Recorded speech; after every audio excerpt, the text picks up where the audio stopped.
Renato Caferata es un joven peruano que hace años reside en Santa Cruz, en Bolivia, y acaba en realidad hace 2 años ya que está preso por esto.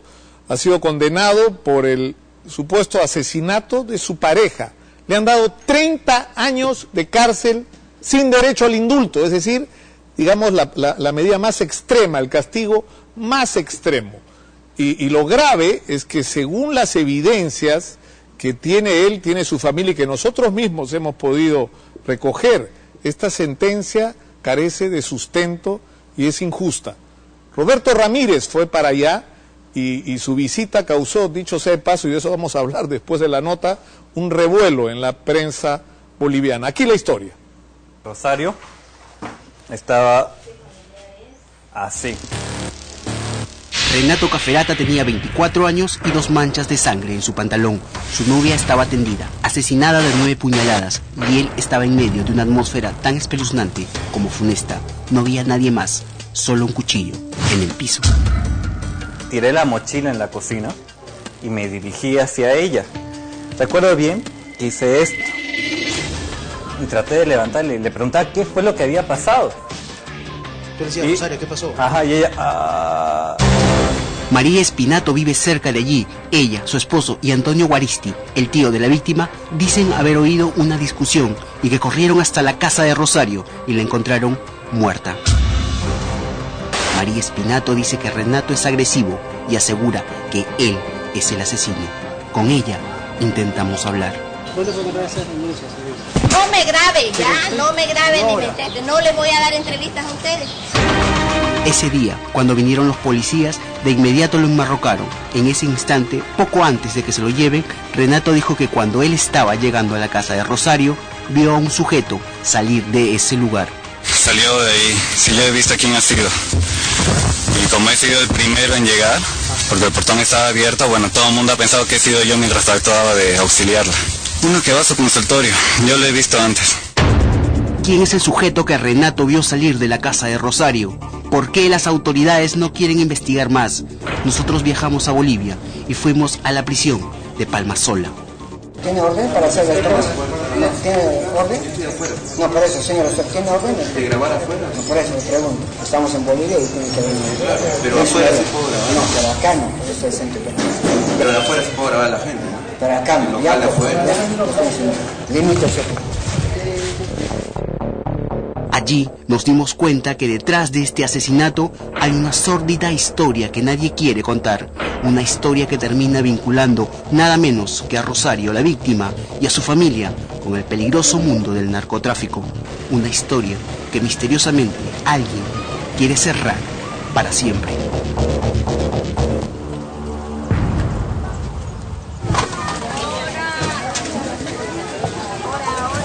Mis opciones son de la prensa, un ratito. Son de la prensa. Hay dos, lo mismo son dos peruanos del canal del Perú. Medios de prensa que consulten con gobernador y con régimen penitenciario para que se autorice el ingreso con sus equipos.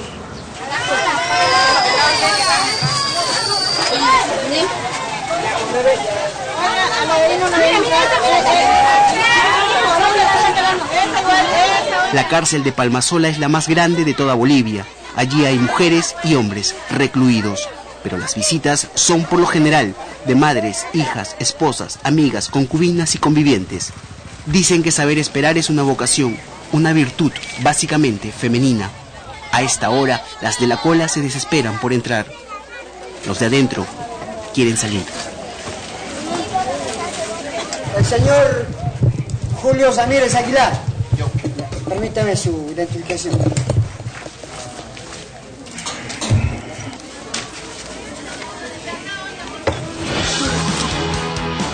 ¿Te conoces? Roberto, ¿no? Sí. Roberto Julio Ramírez Aguilar. Roberto Julio. Nosotros estábamos un par de horas y ya nos queríamos ir. Renato ya lleva 2 años y 21 días en este lugar. Él no quiere que sus padres lo vayan a visitar.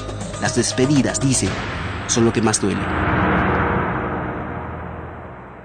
El dolor es tan grande para nosotros, el ver a mi hijo cuando llegamos y que él se quede ahí, Es el dolor más grande para un padre, más aún cuando uno sabe perfectamente que es inocente. Nosotros muchas veces cuando hemos ido salimos y lo único que hacemos es abrazarnos afuera, ponernos a llorar porque no podemos ver cómo se cierra esa puerta y mi hijo se quedó adentro. Es muy duro, es muy difícil pensar en eso. Es que es bien doloroso ver a un hijo privado de su libertad, injustamente, por el solo hecho de tratar de ayudar a una persona. Auxiliarla. Don Frederick Cafferata es primo del almirante Jerónimo Cafferata, asesinado hace años por el terrorismo. Un día se fue del país y creó su empresa y se instaló en Santa Cruz, con sus hijos, con su esposa. ¿Su hijo vivía acá con ustedes? Siempre ha vivido acá. Sí. Siempre ha vivido con nosotros. ¿Este es su cuarto? Este es su dormitorio. Este es su dormitorio. Este es su dormitorio de mi hijo. No. Esperando que vuelva.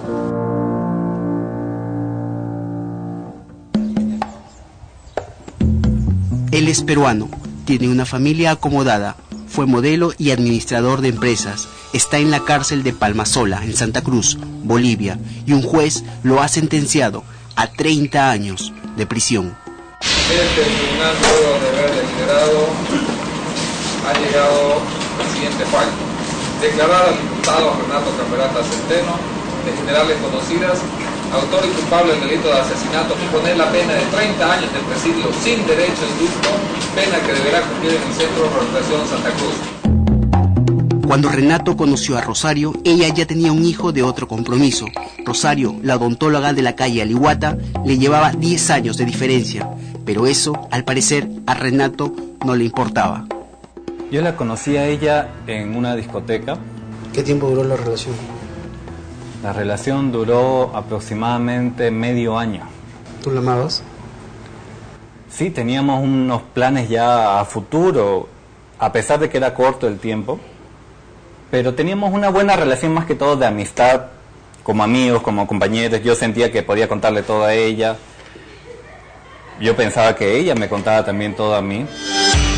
Sí, al parecer Rosario Castedo no le había contado toda su historia a Renato. No le contó, por ejemplo, que su expareja, el brasileño Ricardo Félix Flores, estaba preso en una cárcel de Sao Paulo por el delito de narcotráfico. ¿Qué viene? Te calumnia, Renato. Ah, no lo ha visto asesinar. Lo he visto.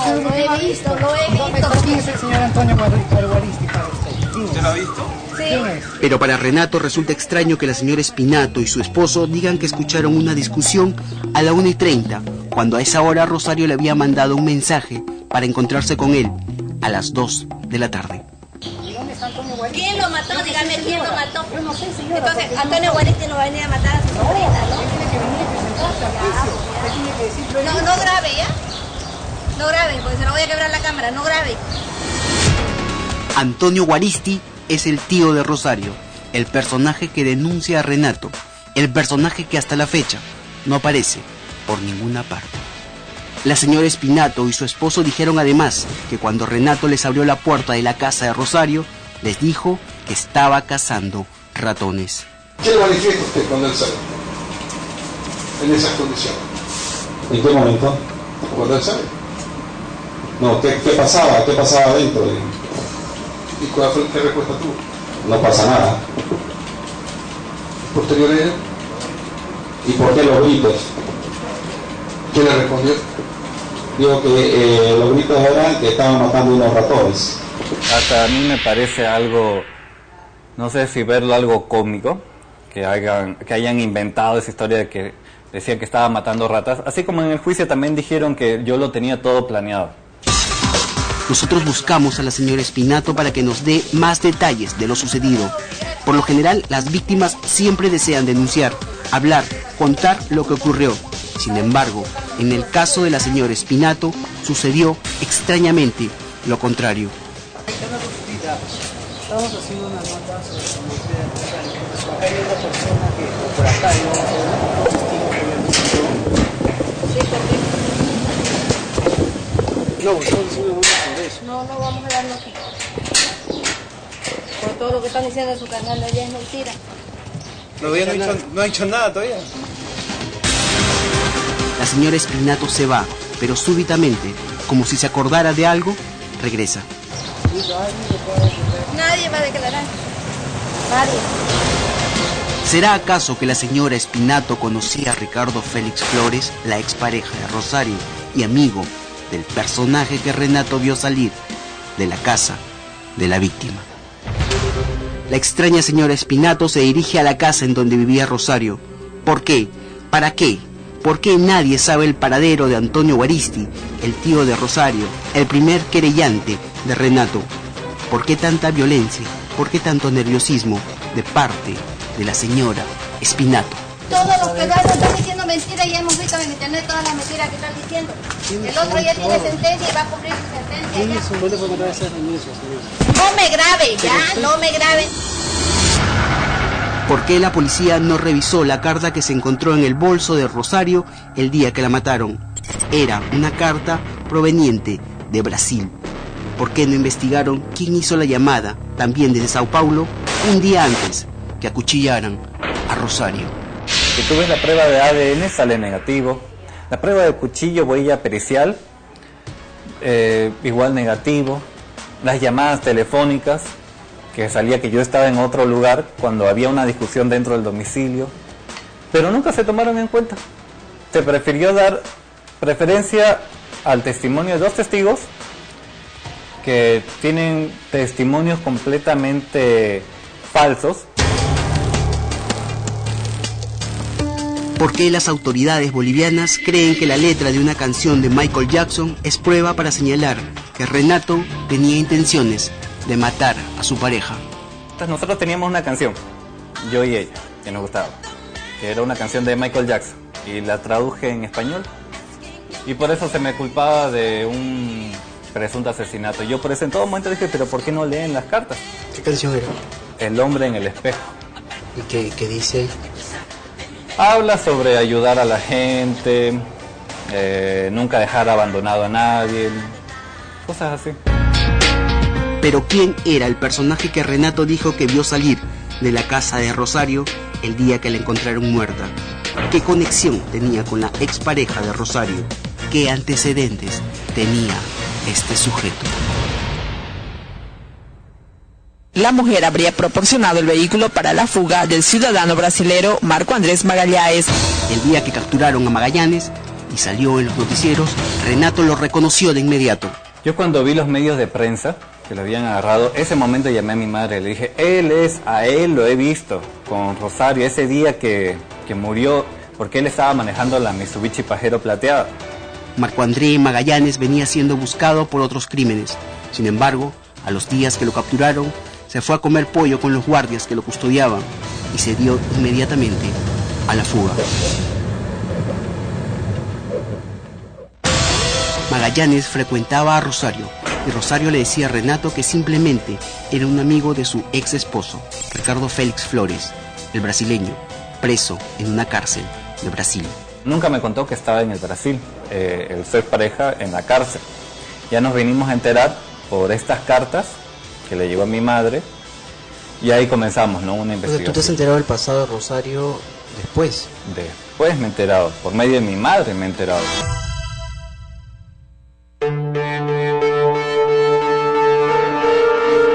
¿Qué sentiste el primer día que llegaste acá? El primer día que llegué acá, nunca voy a olvidar ese primer día que llegué acá.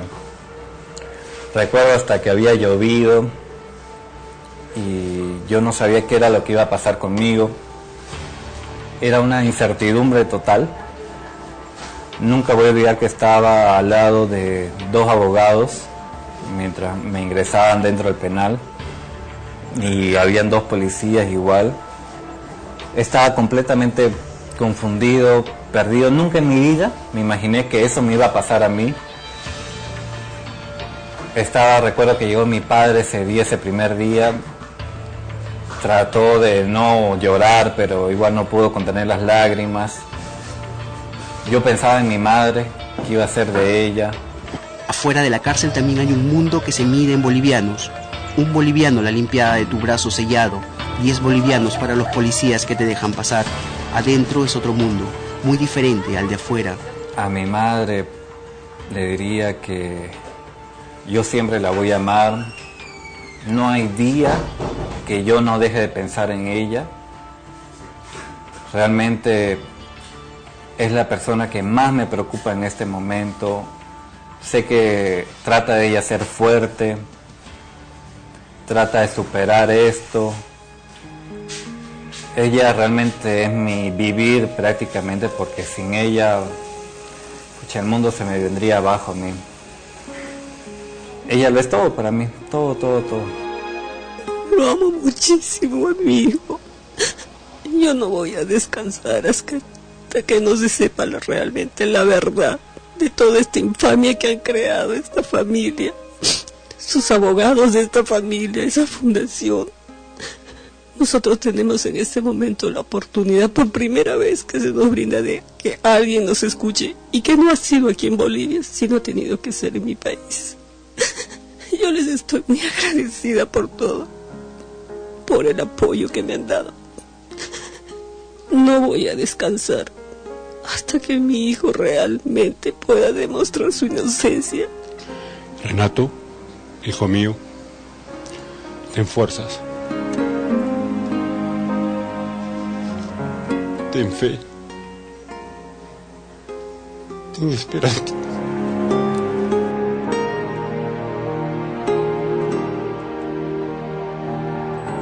...30 años sin derecho a indulto, sin ni una prueba. 30 años. ¿Te imaginas 30 años aquí? No, la verdad que no. Yo tenía prácticamente demasiados planes para mi vida. Yo tenía hacer mi máster, continuar mi doctorado, seguir trabajando con mi padre. Tantos planes yo tenía, demasiados, para perder mi vida aquí en 30 años. Lo juro por Dios que jamás en mi vida cometería un acto criminal como el de quitarle la vida a otra persona. Eso realmente no tiene ni siquiera piedad. Pero jamás hubiese cometido ese crimen. Mucho menos una persona que amaba tanto. Chao. Renato retorna sin prisa a su pabellón. Solo quiere que se investigue bien. Dice que no pide más, solo que se sepa la verdad. 30 años es toda una vida. Y mientras tanto, camina lentamente en ese sinuoso mundo llamado cárcel. Se aleja, se va, convencido de que tarde o temprano su suerte cambiará.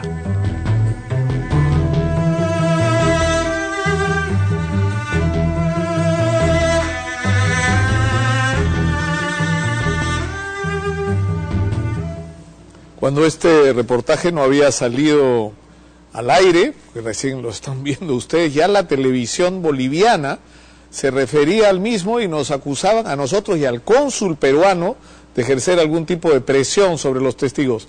Esto es un extracto de lo que salió en la televisión boliviana. Adelante. La madre anda amenazando, me siento muy amenazada, yo no sé qué voy a hacer, me siento acosada de ellos.